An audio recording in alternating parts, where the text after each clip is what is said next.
豊永つや子さん、当時36歳、爆心地から 1.8 キロの昭和町で被爆しました。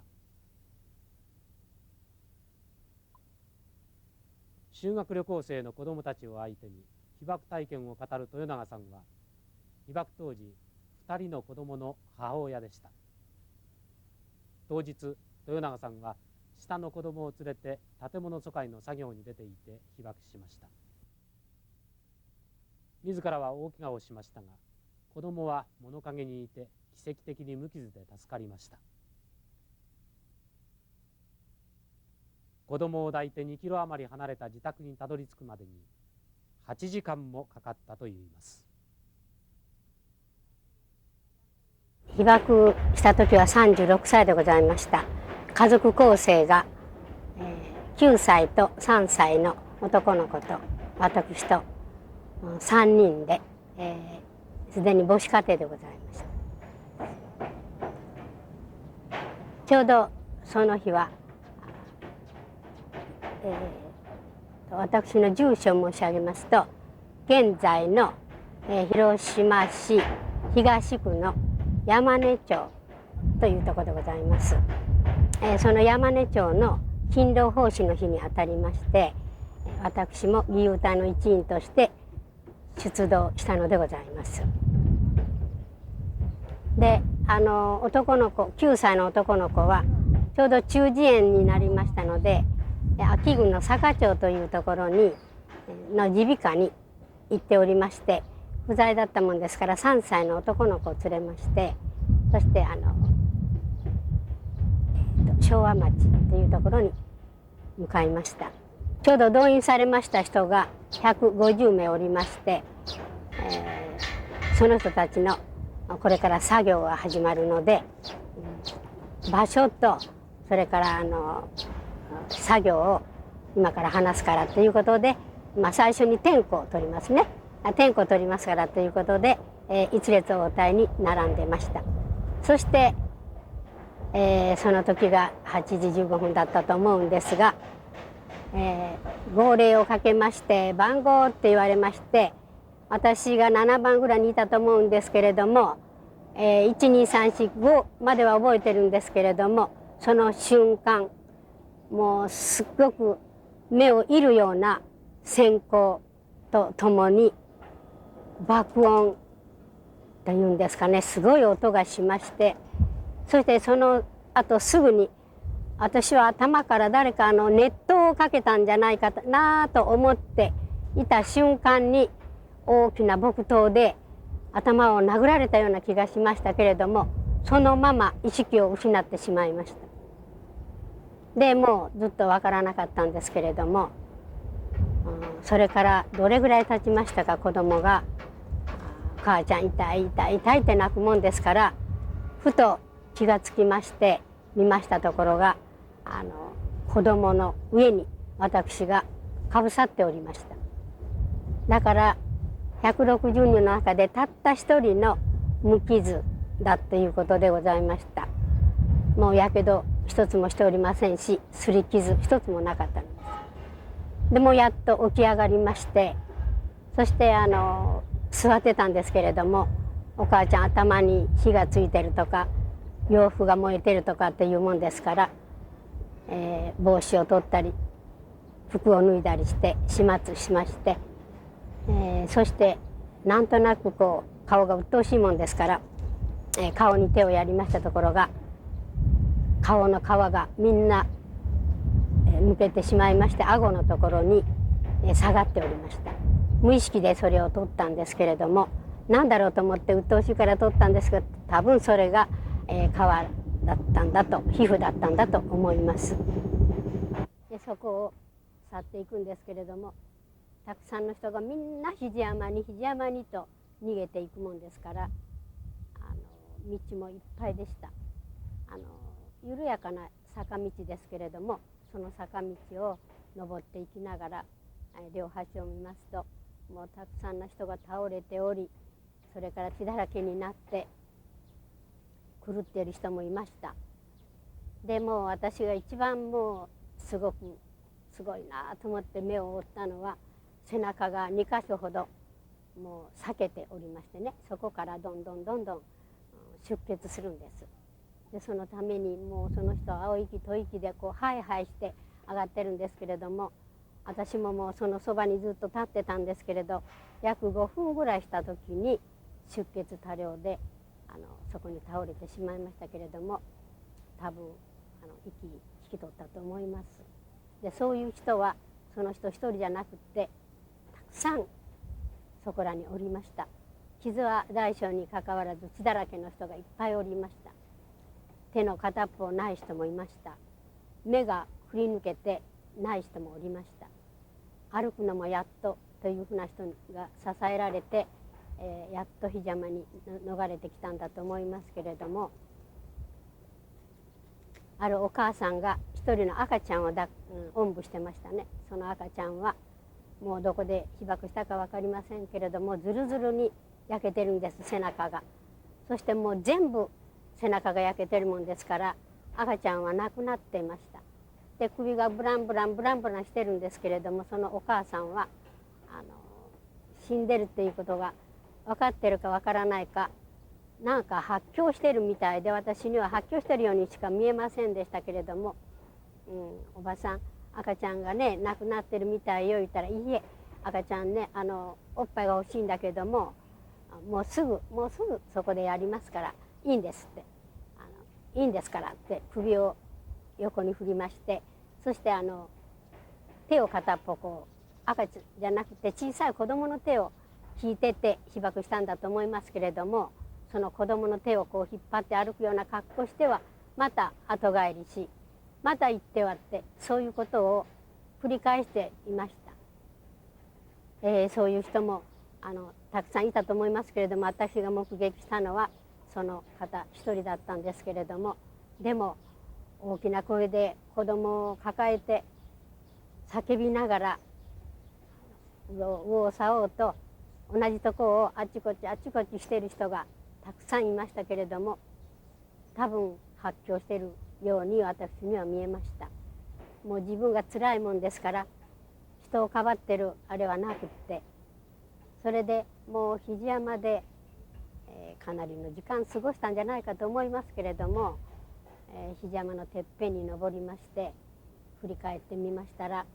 全市が火に包まれておりました。真っ赤になっておりました。段原の辺から7時間ぐらいかかっておりますね。で5時頃に家に帰りまして、もう水が欲しくてもうたまらないんです。だからあの頃はお風呂が五右衛門風呂ってね、鉄の釜だったもんですから、その蓋を取っていっぱい水を入れてたもんですから、蓋を取ってみましたらいい水がきれいにあるんですね。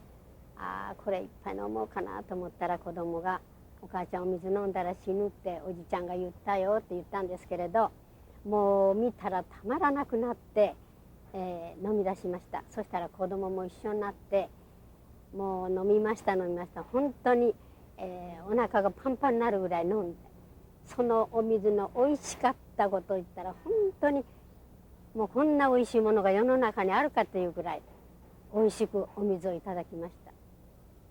そしてその頃から私の目が腫れつぶれて、顔のやけどで腫れつぶれてしまいまして、もう全然見えなくなってしまったんです。でもうどうせ死ぬんだろうからと思って横になっておりますと、子供が窓からこう見たんですが、あの時にはまだ山根の方には火は移ってこなかったんですけれども、どっか高町かどっかの方が燃えてたんだと思いますけれどね、お母ちゃん火事が来るよっていうもんですから、じゃあね火事がここに移ってきたらいけないからどこかへ連れて行きなさいって言いましたら、裏山の畑があるんですね。その引く山って言っても畑ですから、そこに子供が連れて行ってくれまして、でまたそこで横になっていましたら、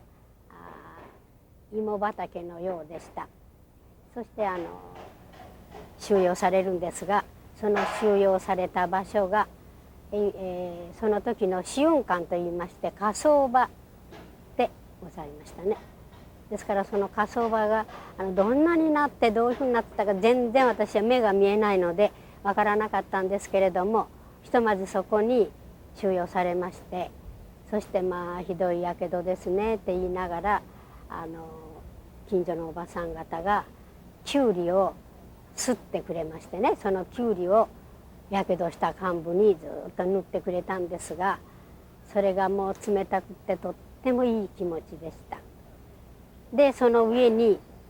火葬場ですから人を焼いた灰がありますね。その灰をねなんか上くっつけたような気がするんですがね、何ですか言ったら、そしたら乾かないからこの灰をつけといたらいいのよ言ってつけてくれたみたいでしたね。ですからやけどのところが、だからもうそれは首の方へやるのはいいんですけどね、顔にやられてるからもう顔がお化けみたいだったとかいう話ですけれども、自分では見えませんのでね分からなかったんですけれど、ものすごい顔のようでした。そうして2晩ほど過ごしまして、3日の日に、その9歳の子供が坂というところから帰りに、私のとこが船越ですから海田まで時は汽車ですね、汽車で帰ってきた。1日目は分からなくて帰ったらしいんですけれども、2日目にじゃあ元おったところと山根ですから山根の方へ行って、なんか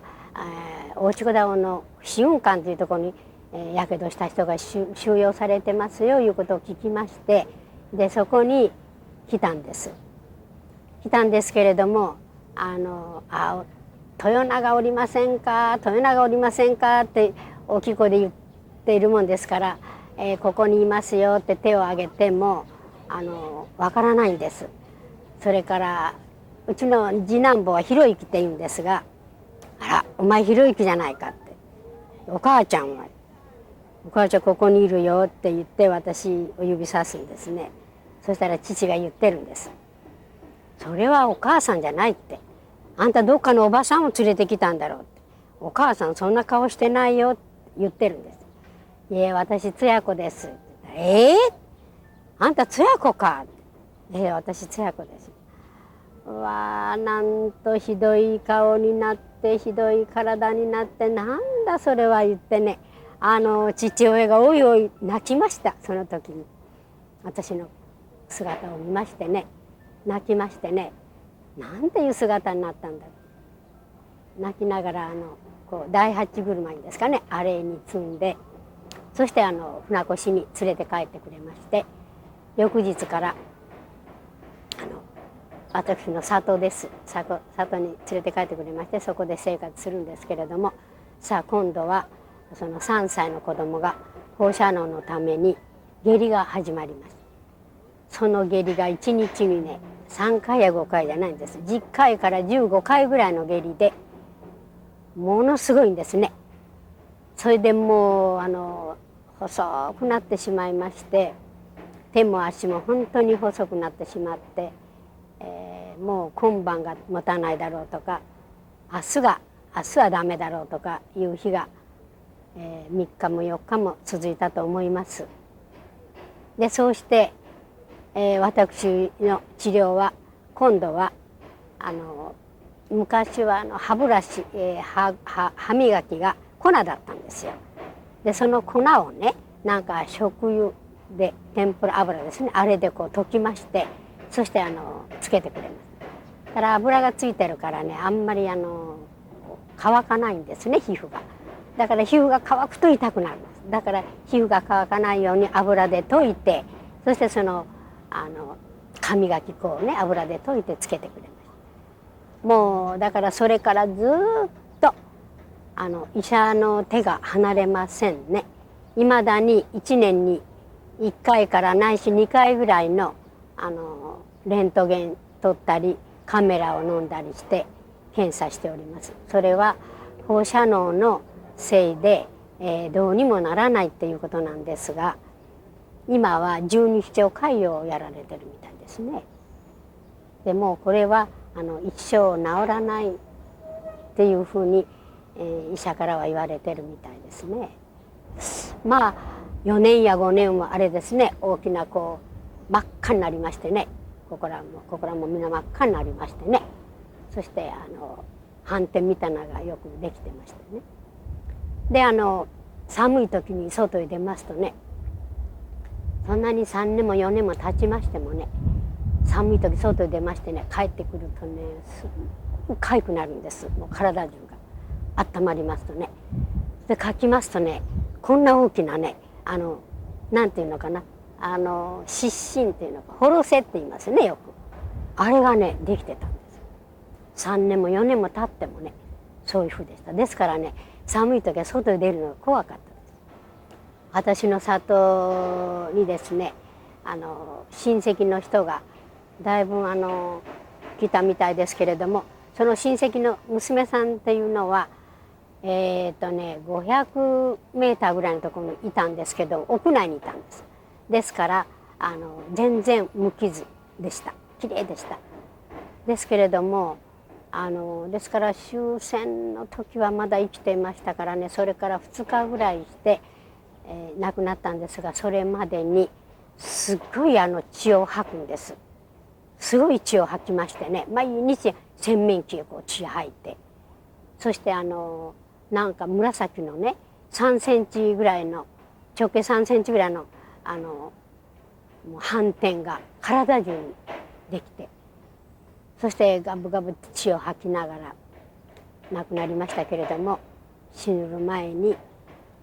アメリカのやつアメリカのやつって独り言のように言いながら亡くなっていきました。だからやっぽど悔しかったんだろうと思います。今こういう語り部のお仕事をされてますよね。はい。で、豊永さん個人としてこれだけ一ついつもこう言ってることとかですね、これだけは語り伝えたいことって一つ挙げるとしたら一体何でしょうか。子供たちに。子供に限らず後の世代にですね。私はね子供にいつも言うんですけれどもね、体験を話しましてね、核兵器というものはこんなに怖いもんだ。だからね、皆さんはこれからね21世紀を生きていくね人たちだから、こういうことが二度と繰り返さないためにね、私はこんな年取っても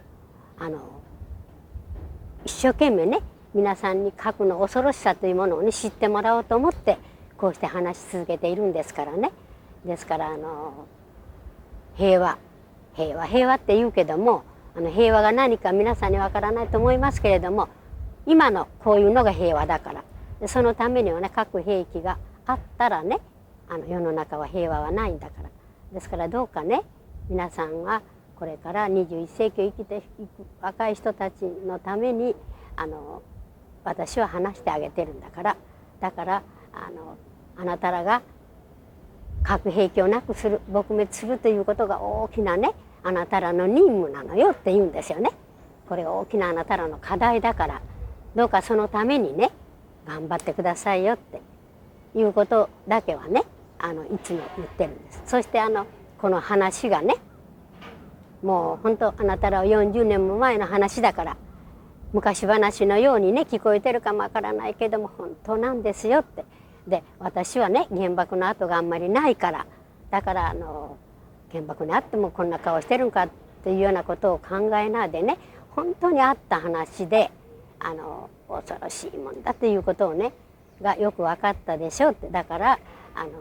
それをよくかみしめてね、これからのあなた方が帰ったら下級生とかそれとかお家の人にねしっかり話してあげてくださいねっていうことだけは必ず最後に言うんですけれど。